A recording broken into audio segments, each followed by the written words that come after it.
सिंह हत्याकांड को लेकर के पटना पुलिस ने जब खुलासा किया तो पटना के एसएसपी उपेंद्र वर्मा ने बताया कि चितकोहरा गोलंबर से, मतलब चितकोहरा से जो है वो निकला था ऋतुराज, जो मुख्य आरोपी है जिसको पटना पुलिस ने गिरफ्तार किया है।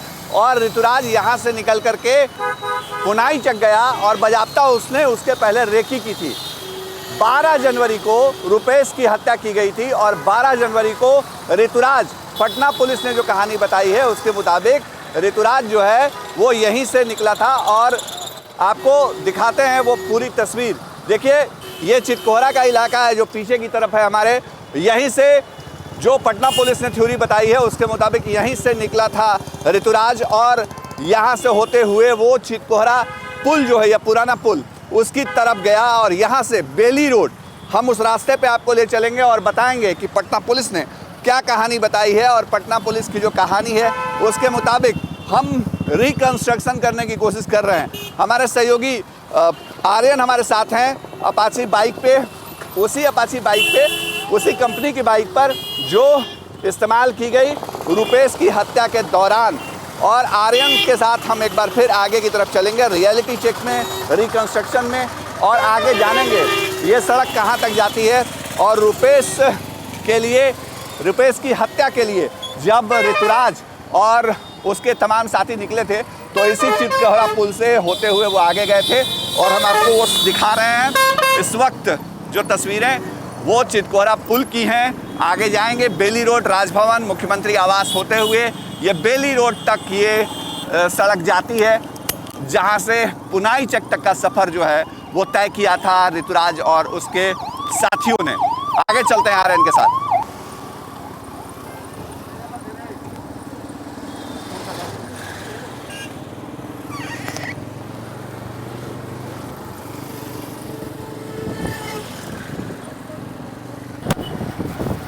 चितकोहरा पुल से जब आप नीचे की तरफ उतरेंगे तो आपको सामने सबसे पहले पटेल गोलंबर मिलेगा।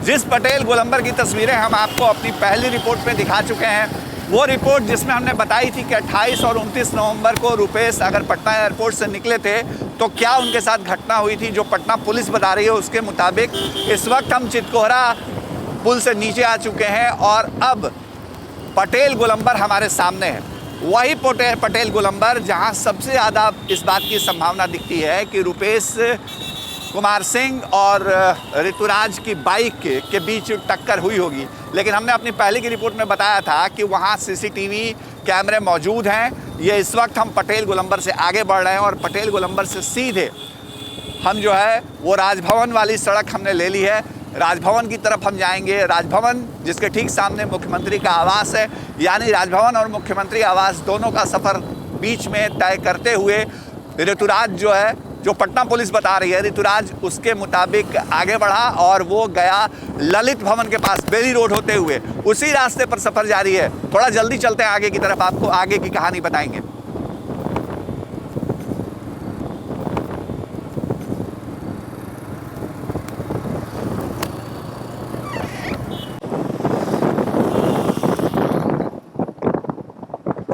बारह जनवरी को रुपेश कुमार सिंह की हत्या के लिए जब ऋतुराज निकला था, जो पटना पुलिस ने बताया, तो वो चितकोहरा से होते हुए बेली रोड पहुंचा था। यही वो जगह थी जहां ऋतुराज अपने साथियों के साथ निकला। यहां से आगे उसने सबसे पहले राजवंशी नगर महावीर मंदिर का रुख किया। हम आपको महावीर मंदिर पर रुक करके पुलिस की एक और जो जानकारी है वो साझा करेंगे कि पटना पुलिस ने क्या कहा, राजवंशी नगर महावीर मंदिर को लेकर के क्यों इसकी चर्चा हुई, वो आपको बताएंगे। 2 मिनट के लिए यहाँ रुकेंगे और उसके बाद फिर आगे का सफ़र तय करेंगे, रुपेश कुमार सिंह के घर तक का सफ़र। लेकिन बेली रोड पे इस वक्त है और बेली रोड से देखिए हम आगे बढ़ते जा रहे हैं। बेली रोड पे अब कोई ट्रैफिक कट नहीं है, यू टर्न है, तो आगे से हमको यू टर्न लेना होगा।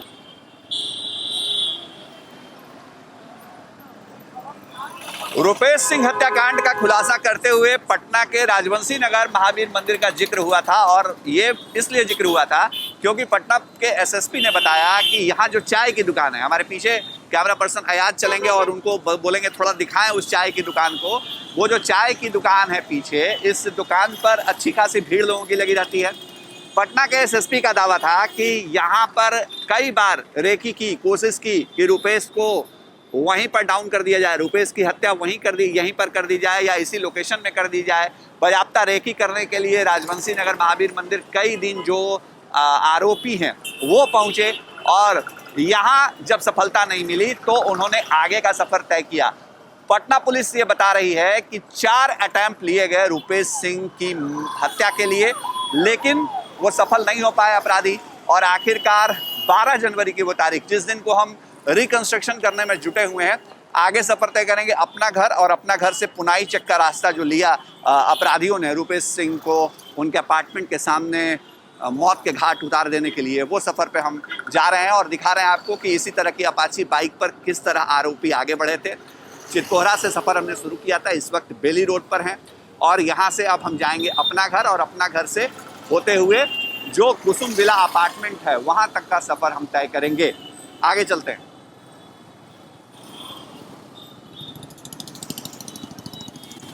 बारह जनवरी की तारीख जिस दिन रुपेश कुमार सिंह की हत्या की गई, उस दिन बेली रोड से इसी सड़क को लिया ऋतुराज और बाकी शूटरों ने, जो पटना पुलिस ने बताया उसके मुताबिक। और जो कहानी पटना पुलिस ने बताई, जो पूरा अपराध का जो पूरा अंजाम देने का तरीका था उसकी जानकारी दी। हम अपने कैमरा पर्सन आज को कहेंगे वो दाहिनी तरफ दिखाएं हमारे, ये वो अपना भवन है, अपना घर है जिसका जिक्र एसएसपी ने अपनी प्रेस कॉन्फ्रेंस में किया। आगे इसका बोर्ड भी है और इसी सड़क से होते हुए जो आरोपी हैं अपना घर से होते हुए आगे गए। अब हम पुनाई चक इलाके में इन करने वाले हैं। पुनाई चक में बहुत ज़्यादा नहीं, जो सीपीडब्ल्यूडी का ऑफिस है उसके बगल से ही एक सड़क जाती है जो मुख्य सड़क है बालदेव भवन की तरफ। उसी सड़क पर एक लेन है और उसी लेन में कुसुम विला अपार्टमेंट है। लेकिन 12 जनवरी को जिस दिन रुपेश सिंह की हत्या हुई, आप नीचे सड़क देख लीजिए। हम इस सड़क का इस्तेमाल अक्सर करते हैं, तो नीचे की स्थिति जो सड़क की है वो इसलिए बता रहे हैं क्योंकि ये सड़क उस वक्त भी तोड़ी गई थी, तो बहुत तेज़ स्पीड में, बहुत रफ्तार में बाइक गाड़ी कुछ भी चल नहीं सकती है, ये भी एक हकीकत है। लेकिन अभी आपको ले चलेंगे अब रुपेश सिंह की घर की तरफ जो पुनाई चक इलाके में है और इसी रास्ते से वो आगे गए। पुनाई चक की इसी सड़क में रुपेश कुमार सिंह का वो अपार्टमेंट है, जो अपार्टमेंट बाईं तरफ है और कुसुम विला अपार्टमेंट, यहाँ देखिए ये कुसुम विला अपार्टमेंट है और इसी कुसुम विला अपार्टमेंट की सड़क में हम इस वक्त जा रहे हैं। और हम अपनी टीम को, अपने कैमरा पर्सन अयाज को कहेंगे वो दिखाएं एक बार आपको कि इसी सड़क में रुपेश सिंह का वो अपार्टमेंट है जिसमें वो रहते हैं और आगे वो सड़क। अपराधियों ने 12 जनवरी को इसी सड़क का रुख किया और इसी सड़क पर जा कर के रुपेश सिंह को निशाना बनाया। हमने आपको चितकोहरा, पटना पुलिस ने जो थ्योरी बताई है उस थ्योरी के मुताबिक, उस पूरे जो क्राइम का सीन है उसके मुताबिक हमने रिकंस्ट्रक्ट करते हुए आपको दिखाया है पूरा सफ़र, किस तरफ से अपराधी चले, कहाँ से आए, कहाँ उन्होंने मूव किया, क्या उन्होंने सोचा। ये पतली सड़क है और शाम का तकरीबन 7 बजे का वक्त रहा होगा, उससे थोड़ा ज़्यादा, जिस वक्त इस घटना को अपराधियों ने अंजाम दिया। 22 दिन बाद पटना पुलिस ने उस मामले का उद्भेदन किया, पटना पुलिस ने खुलासा किया। पटना पुलिस का दावा है कि उसने जिस आरोपी को गिरफ्तार किया है, ऋतुराज जिसका नाम है, उस आरोपी को जो गिरफ्तार किया गया है वो बाइक चोरी का उसका बैकग्राउंड रहा है। इस पूरे लेन में सिर्फ आपको अपार्टमेंट ही मिलेंगे। ये राजहंस अपार्टमेंट है, आगे आप चलिए ओम सुध अपार्टमेंट है, ये तमाम अपार्टमेंट एक एक करके आपको हम दिखा रहे हैं। और जो कुसुम विला अपार्टमेंट है वो आगे है, वो हम आपको दिखा रहे हैं। और हम इस वक्त हम उस गली में हैं, उस इलाके में हैं जिस गली में ये पूरी घटना घटी थी उस दिन शाम के वक्त। और हमने पूरा रिकंस्ट्रक्ट करके बताया है कि आगे जो है वो किस तरह से इस वारदात को अपराधियों ने अंजाम दिया। हम पटना पुलिस की उस कहानी को, उस थ्योरी को, वो जो पूरी वारदात दिखाई गई उसको हम समझने की कोशिश कर रहे हैं। इसलिए हमने वहाँ से सफ़र शुरू किया जिस सफ़र को अपराधियों ने शुरू किया था, जैसे जो पटना पुलिस ने बताया।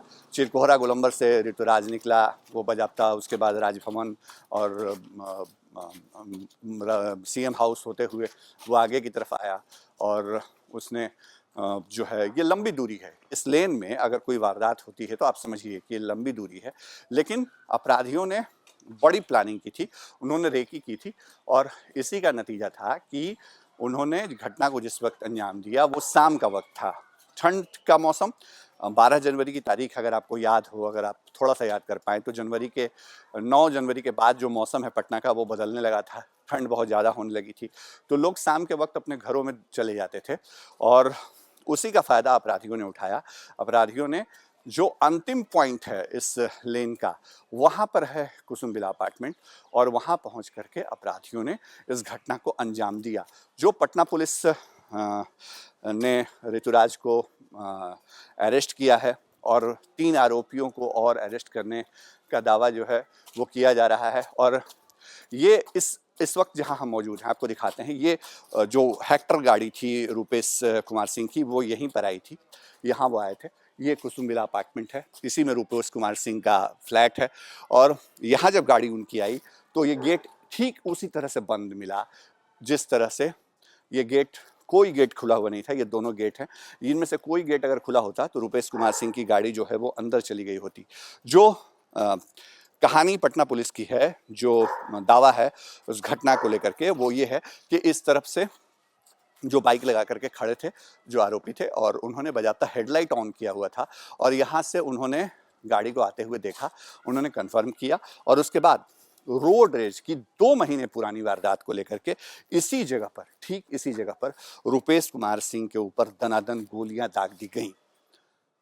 दिलचस्प बात यह भी है कि रुपेश कुमार सिंह की हत्या करने वाले ऋतुराज को ये नहीं मालूम कि उसने कितनी गोलियां चलाईं। वो कह रहा है कि हड़बड़ी में मुझे याद नहीं कि मैंने कितनी दफ़े गोलियां चलाईं। उसे पिस्टल कहाँ से मिला उसको नहीं पता। उसने ये जरूर कहा कि पिस्टल उसने रखा था, कहाँ से लिया, किससे लिया, इस सवालों का जवाब उसके पास नहीं था जब आज एसएसपी की प्रेस कॉन्फ्रेंस में उससे पूछा गया। ऋतुराज 2 महीने तक अगर रेकी करता रहा, वो इतनी जानकारी जुटा पाया कि रुपेश कुमार सिंह इसी फ्लैट में रहते हैं, इसी अपार्टमेंट में रहते हैं, तो उसको इस बात की जानकारी क्यों नहीं हुई कि रुपेश कुमार सिंह इंडिगो के एयरपोर्ट स्टेशन मैनेजर हैं। रुपेश कुमार सिंह इंडिगो का दिया ब्लेजर पहनते थे, सर्दी का मौसम था, इंडिगो का जो लोगो होता है वो उनके जैकेट पे लगा हुआ होता है और जो सीसीटीवी कैमरे हैं इस अपार्टमेंट के और नहीं हैं, वो काम नहीं कर रहे थे। ये भी हम आपको बता दें, अगर ये सीसीटीवी कैमरे काम कर रहे होते तो हो सकता था अपराधियों के बारे में यहाँ पहचान हो जाती। लेकिन आपको एक बार दिखाते हैं, यहाँ पर देखिए, जो यहाँ पर जो सिक्योरिटी के लोग हैं, उस दिन कोई सिक्योरिटी गार्ड मौजूद नहीं था। अभी यहाँ 3-3 लोग नज़र आ रहे हैं, लेकिन उस दिन कोई सिक्योरिटी गार्ड नज़र नहीं आ रहा था। गार्ड नहीं होने की वजह से जो रुपेश कुमार सिंह हैं उनकी गाड़ी यहाँ रुकी और यहीं पर अपराधियों ने उनको निशाना बनाया। लेकिन बड़ा सवाल ये है कि पुलिस ने जिस आरोपी को पकड़ा है, उसने जो मोटिव बताया है, वो लोगों को गले से नीचे नहीं उतर पा रही है। हम रिकंस्ट्रक्शन करने चले थे, हमने लगातार सफ़र तय किया तमाम जगहों का। आगे भी हम रुपेश कुमार सिंह हत्याकांड से जुड़े तमाम रिपोर्ट आपके लिए लाएंगे।